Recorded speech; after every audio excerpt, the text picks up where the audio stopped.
খলিফাতুল মুসলিমিন হযরত ওমর ইবনুল খাত্তাব রাদিয়াল্লাহু তাআলা আনহু, তাকে সবাই ভয় পাইত। কেন? বলে ওমর ছিল বড় কঠোর। ওমর সবচাইতে বড় কঠোর ছিল। নিজের সন্তানকে পর্যন্ত শরীয়তের ক্ষেত্রে, ইসলামের ক্ষেত্রে ছাড় দেন নাই।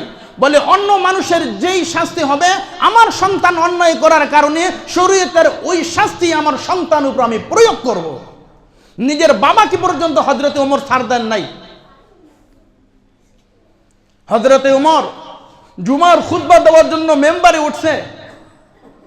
ওঠার সময় ওমর বলতেছে, আমি যদি ওমর কোনো ভুল করি, পথভ্রষ্ট হয়ে যাই, কোরআন সুন্নাহ বিরোধী কোনো আকীদা বিশ্বাস যদি আমার ভিতরে লালন করি, কোরআন সুন্নাহ বিরোধী যদি কোনো আইন বাস্তবায়ন করি, কোনো হুকুম বাস্তবায়ন করি আমার এই রাজ্যের মধ্যে, তাহলে আমাকে সংশোধন করার জন্য কে আছো? কেউ কোনো উত্তর দেয় না। মসজিদ ভরা মুসল্লি। দ্বিতীয়বার হযরত খলিফাতুল মুসলিমিন ওমর আবার বললেন বলিষ্ঠ কণ্ঠে, যদি কোরআন সুন্নাহ বিরোধী কোনো কার্যকলাপ আমি ওমর বাস্তবায়ন করি, আমি ওমর যদি আল্লাহর কোরআন থেকে দূরে সরে যাই, রাসূলের হাদিস থেকে দূরে সরে যাই, তাহলে আমার বিপক্ষে কে দাঁড়াবে? কে আমার বিরুদ্ধে অ্যাকশন নেবে? দ্বিতীয়বার কেউ দাঁড়ায় নাই। তৃতীয়বার এক যুবক দাঁড়ায় গেছে। এক নওজোয়ান দাঁড়ায় বলতেছে, ওমর তুমি যদি কোরআন সুন্নাহর বাহিরে কোনো আইন বাস্তবায়ন করতে চাও, কোরআন সুন্নাহ বিরোধী কোনো কার্যকলাপ যদি বাস্তবায়ন করতে চাও, ওমর আমার এই তরবারি তোমার ব্যাপারে তোমাকে সংশোধন করবে, তোমাকে ইসলাহ করবে। হযরত ওমর বলতেছেন মেম্বারে বসা, আজকে এই যুবকের মতো একটা যুবক যদি না দাঁড়াইতো, আমি ওমর খেলাফতের দায়িত্ব পালন করতাম না। আমি এই মুহূর্তে আমি খেলাফতের দায়িত্ব আমি ওমর ছেড়ে দিতাম। এই তো ছিল খলিফা, এই তো ছিল খলিফার আদেশ। আর আমাদের মধ্যে কত লিয়াজু, কত ধরনের কত কিছু চলে বলেন। মুসলমান ইতিহাস থেকে শিক্ষা নেন, রাসূলের সাহাবে থেকে শিক্ষা নেন, খলিফাদের থেকে আপনারা ইতিহাস শিখেন, আপনারা রাষ্ট্র পরিচালনা করার সেই বিষয়গুলো আপনারা শিখেন। হযরতে ওমর খুতবা দেওয়ার জন্য উঠছে। হযরতে ওমরের জামাটা একটু বড়। কোন কোন বর্ণনায় আসছে দুইটা চাদর, একটা উপরে একটা নিচে। এক ব্যক্তি দাঁড়ায় বলতেছে, ওমর খুতবা দেওয়ার আগে আমার একটা প্রশ্ন আছে। বলে কি প্রশ্ন? আমির তো এমন হবে, আমিরকে প্রশ্ন করবে, আমির দলিলের ভিত্তিতে উত্তর দিবে, দলিল দিবে, প্রমাণ দিবে, আমির রাগ হবে না। ইসলামী দলের আমির রাগ হবে না।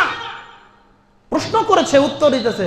বলে খলিফা ওমর খুতবা দেওয়ার আগে আমাদের প্রশ্নের উত্তর দাও। কি তোমাদের প্রশ্ন? বলে আমার গতকালকে যে চাদর বিতরণ করেছেন বাইতুল মাল থেকে, সবার গায়ে একটা করে চাদর, আমিও একটা পাইছি, কিন্তু আপনার গায়ে চাদর দুইটা কেন? আপনার গায়ের চাদর লম্বা কেন? এই প্রশ্নের উত্তর দেন, তারপরে খুতবা দিবেন। হযরত ওমর বলেন, এই প্রশ্নের উত্তরটা আমি দেব না, আমার ছেলে আব্দুল্লাহ, এই আব্দুল্লাহ আমার এই প্রশ্নের উত্তর দিবে। সুবহানাল্লাহ। বলে আব্দুল্লাহ বলো। বলে ভাইয়ের আমার, গতকালকে আপনারাও একটা চাদর পেয়েছেন রাষ্ট্রীয়ভাবে, আমার বাবাও একটা চাদর পেয়েছে, সেই সাথে আমি খলিফার ছেলে, আমিও একটা চাদর পেয়েছি, কিন্তু আমার বাবার তো কোনো জামা নেই, আমার বাবার তো কোনো বস্ত্র নেই। আমার বাবা যে আজকে খুতবা দিবেন আপনাদের সামনে দাঁড়িয়ে, এই একটা চাদর যদি উপরে যদি পড়ে, তাহলে নাভি পর্যন্ত ঢাকা থাকবে, এরপরে থাকবে খোলা, নাভি ঢাকলে উপর থাকবে খোলা। আমার বাবা কিভাবে আপনাদেরকে বক্তব্য দিবে, কিভাবে আপনাদেরকে ভাষণ দিবে? এই জন্য আমি আমার চাদরটা, আমার ভাগের চাদরটা আমার বাবাকে দিয়ে দিছি। আমার বাবা দুইটা চাদর একত্রিত করে এরপরে আজকে আপনাদের খুতবা এখানে মসজিদে দিচ্ছে। এই তো ছিল খলিফা, এই তো ছিল আমির। আজকে আমাদের আমির, দলনেতা, দলপতি, বলে তাদের কত ডজন জামা কাপড়, কত জায়গায় গেলে, এক এক জায়গায় গেলে এক এক রং বিরঙের কোটি, রং বিরঙের জামা, আর ব্যাংক ব্যালেন্স তো আছে, সেটা তো মানে অগণিত বিগয়ের হিসাব। আল্লাহু আকবার। আবু বকর যেদিন মারা যায়, মুহাম্মদ বিন আবু বকর তার ছেলেকে বলল, এক দেড়হাম বাকি আছে, এক দেড়হাম। বলে আমি তো মারা যাইতেছি, আমার এই এক দেড়হাম আছে, আমার পরে হযরত ওমরের কাছে এই এক দেড়হাম তুমি পৌঁছাইয়া দিবা। হযরত ওমর এই এক দেড়হাম পাওয়ার পরে চোখের পানিগুলো ঝরঝর করে ছেড়ে দিয়েছে আর বলতেছে, আবু বকর কি নীতি, কি শিক্ষা আমাদেরকে দেয়া গেল। আবু বকর, তুমি তো আমাকে বড় বিপদে ফেলায় গেলা। রাষ্ট্রীয় কোষাগারে যে পরিমাণ অর্থ সম্পদ আসতো, বলে প্রত্যেক দিন দান করে দিত। যেই দিন মারা যাবে ওই দিন শুধু এক দেড়হাম ছিল, ওই এক দেড়হাম খলিফা ওমরের কাছে পাঠিয়ে দিছে। বলে আমার পরবর্তীতে বলে ওমরের কাছে আমার এই এক দেড়হাম এটা পাঠিয়ে দিবা, পরবর্তী মানুষের কাছে এটা দিয়ে দেওয়ার জন্য, বন্টন করার জন্য। হযরত আবু বকর এত নরম ছিল। আর আমি উম্মতি বি উম্মতি আবু বকর, বলে আবু বকরের মতো এত উম্মতের দরদার, এত নরম আর কেউ ছিল না।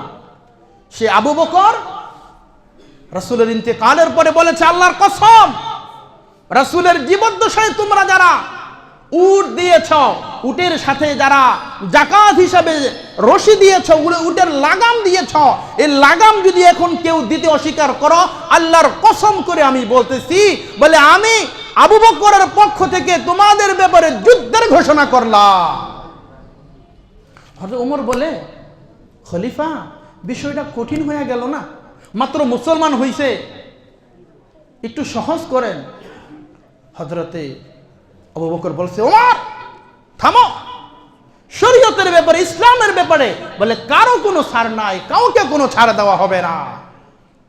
কিতাবে লেখছে হযরত ওমর পরবর্তী হযরত আবু বকরের এই কথা মেনে নিয়েছে। আবু বকর, তুমি হক, তুমি যা বলেছো তোমার কথাই সত্য। সুবহানাল্লাহ। আমাদের রাষ্ট্র যদি এইভাবে পরিচালনা হয়, আমাদের ইসলামী দলগুলো যদি এইভাবে ঐক্যবদ্ধ হয়ে যদি কাজ করতে পারে, আজকে আমাদের মধ্যে শুধু মুসলমানের মধ্যে ভেদাভেদ, মুসলমানদের মধ্যে আজকে ঐক্য নাই। ঐক্য না হওয়ার কারণে আজকে মুসলমান পদে পদে আজকে মুসলমান লাঞ্ছিত, অপমানিত, অপদস্থ আজকে মুসলমান হচ্ছে। মুসলমান কাকে আমরা অনুসরণ করতেছি, কাকে আমরা মানতেছি, কার নির্দেশ আমরা ফলো করতেছি? রাসূল তো বলেছেন এই কথা স্পষ্ট, তোমরা আমিরকে মানো, তাহলে সফলতার দ্বার প্রান্তে তোমরা পৌঁছতে পারবে। আর আমিরের উচিত তার অধীনস্থদেরকে যেভাবে চালালে আল্লাহ রাসূল খুশি হবে, সেভাবে তাদেরকে পরিচালনা করার দায়িত্ব এবং কর্তব্য। ইসলামী দলগুলো যে বলিষ্ঠ কণ্ঠে এই কথা স্পষ্ট ভাষায় বলে দেয়। হযরত ওমর এত কঠোর ছিল, কেন আমরা এই কথা বলতে যাব? আমরা ক্ষমতায় গেলে শরীয়তের আইন বাস্তবায়ন করব না, আমরা ক্ষমতায় গেলে হিজাবকে বাধ্যতামূলক করব না, বলে ইত্যাদি ইত্যাদি অনেক প্রশ্ন আপনারা আমার চেয়ে ভালো জানেন। বলে এত কিছু সহজ করার দরকার কি ক্ষমতা আসার জন্য? তাহলে কি শুনলেন খলিফা ওমরের কথা? খলিফা ওমর এত কঠোর, যেই রাস্তায় খলিফা ওমর আসতো ওই রাস্তায় শয়তান আসতো না, শয়তান ভিন্ন রাস্তায় আসতো। এত কঠোর হওয়ার পরেও হযরতে ওমরকে মানুষ আমির মানত, খলিফা মানত। কই, ওমর তো কঠোর হইছে, ওমরের বিরুদ্ধে কেউ যায় নাই, গেছে? ওমর এত কঠোরতা করছে, ওমরের রাজ্যে বলে বাঘে আর মহিষে এক ঘাটের পানি পান করছে। খেলাফত তারা প্রতিষ্ঠিত করছে বলিষ্ঠ কণ্ঠে, বুকের পাটা নিয়ে এই কথা বলিষ্ঠ কণ্ঠে বলেন, যদি ক্ষমতায় যেতে পারি মুসলমানের জান মাল নিরাপত্তা আমরা দিব, মুসলমানের আকীদা বিশ্বাস আমরা ঠিক করব, শরীয়ত আমরা কায়েম করব। দেখাই দেন বাইতুল মুকাররমের সামনে একটা হক কায়েম করে, একটা চোরের বিচার করে, একটা ডাকাতের বিচার করে, একটা জিনা বেবিচারের একটা আসামির বাইতুল মুকাররমে স্পষ্টভাবে সেখানে তাদেরকে ক্ষমতা প্রয়োগ করে দেখাই দেন, বলে পুরা বাংলাদেশের মানুষ আপনাদেরকে স্যালুট দিবে, বলবে দল যদি থাকে তাহলে ইসলামী দল তারাই আছে, তারাই হুকুম বাস্তবায়ন করছে, তাদেরকে আমাদের আগামী ভবিষ্যতে তাদের আমরা প্রয়োজন। আপনারাও লিয়াজু করে চলবেন, মানুষ যাইব কোন দিকে? আহা, আবার আরেক দল কয় আমরা শরিয়া আইনে বিশ্বাসী না। মানে কত ধরনের কত যে মানে ফেসাদ। আহা, নবীজি বলছে আমির যদি কথা বলে তোমরা তার কথা শোনো এবং মানো, এটা তোমার মনের পক্ষে হোক বিপক্ষে হোক, এটা দেখার বিষয় না, তোমাকে মানতেই হবে। এই হলো এক সূরত। দ্বিতীয় সুরত হলো আমির যদি কোরআন সুন্নাহ বহির্গত কোনো আদেশ তোমাদেরকে দেয়, কোনো কথা যদি বলে, তাহলে সেটা তোমরা শুনবাও না, সেটা তোমরা মানবাও না। দুইটা বিষয়, তাই না? আমির আমাকে একটা হুকুম করছে, আদেশ করছে, ওটা বাস্তবায়ন আমি করব, আমার মনের বিপরীত হোক, মনের পক্ষে হোক, যাই হোক, ওটা আমাকে মানতেই হবে, আনুগত্য করতেই হবে। আর আমির যদি কোরআন সুন্নাহ বিরোধী, কোরআন বিরোধী, সুন্নাহ বিরোধী, কুফরি, আকীদা, বিশ্বাস যদি আমাদেরকে লালন করার জন্য আমাকে আহ্বান করে, জুলুম অত্যাচারের জন্য আমাদেরকে আহ্বান করে, হ্যাঁ, বলে লাঠি চোটা নিয়ে যদি মারামারি করার জন্য আমাকে আদেশ করে, বলে ওই আমিরের কথা শোনাও যাবে না, ওই আমিরের কথা মানাও যাবে না।